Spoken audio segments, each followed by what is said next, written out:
You could have played for America because you were born there, and I'm just wondering, at what point did you decide to represent Lebanon and why? Yeah, I started to represent Lebanon at the age of 15 when I played my first Davis Cup match back in 2015, I believe, against Sri Lanka.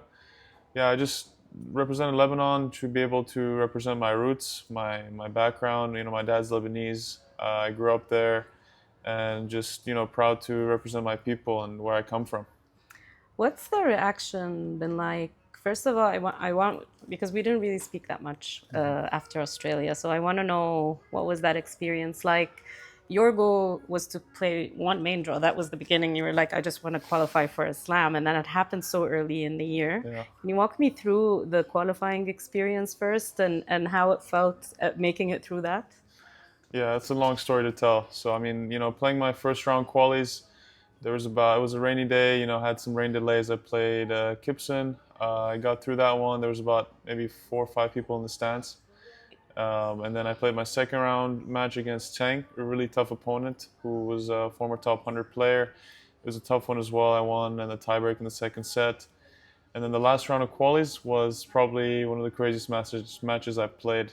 I saved match points. He was 5-4, serving forward 40-15. I come up with some really clutch points, and then it ends up being a tiebreak in the third, which initially I didn't know was up to like 10 points.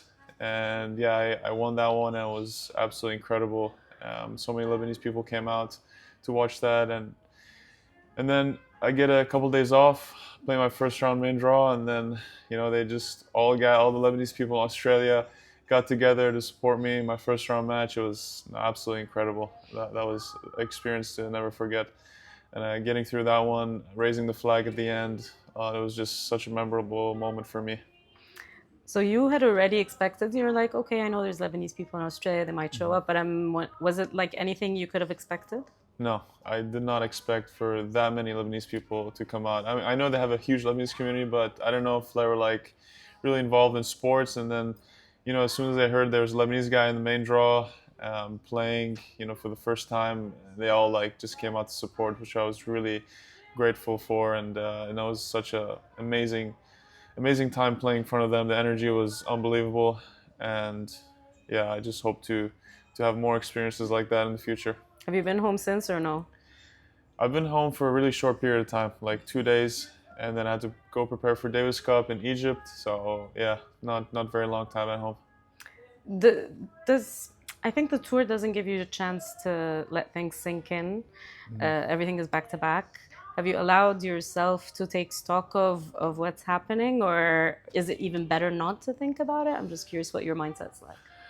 I mean, yeah, it kind of doesn't let you like let anything sink in a way. Tennis is you're playing another tournament every week, so you do well, but then at the end of the day, like you have another week to play. You have to back it up the next week. So, I did take a couple days after Australia, just a couple days off to relax, and actually I had some family back there in Sydney, and that came to Melbourne, so I spent a couple days with them just to reset my mind. And yeah, I mean, I did let that sink in a little bit, but it's tennis. Like there's always another tournament to prepare for, another week to prepare, and now I feel like I have new goals and it's kind of ready to keep improving and get to that level.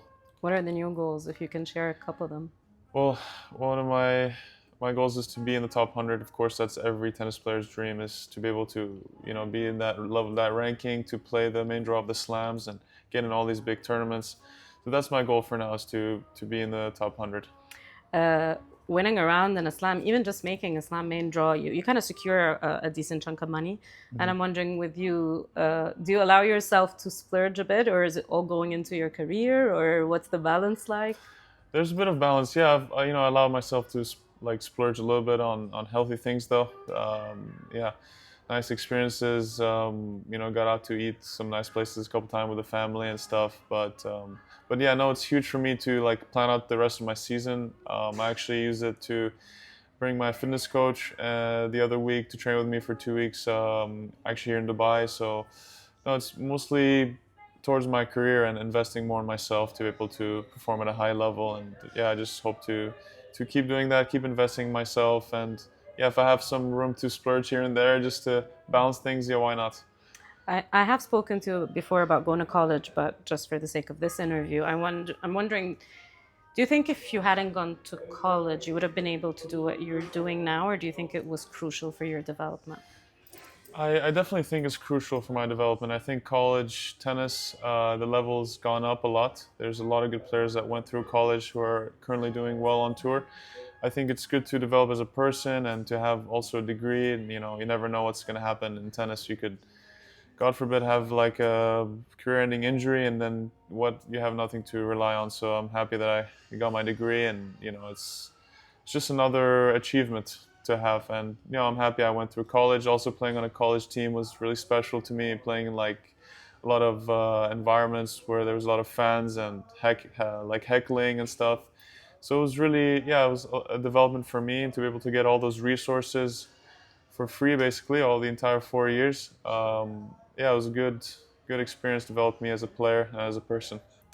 I guess it takes a while for people to feel like they belong in a certain setting, and I'm wondering where is the belief level right now in that sense? Honestly, I mean, I feel like I'm the new guy here. I mean, like, I don't really have any friends like at this level. I mean, everyone probably has their own like circle and cult. So it's difficult in a way because I'm trying to set up practices and like everyone's already set.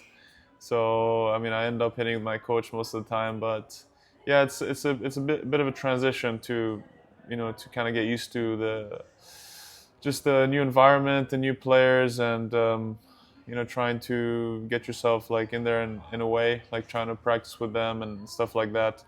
But it's yeah, it's a learning experience. I'm trying to the best I can to learn and trying to eventually play these events as much as possible.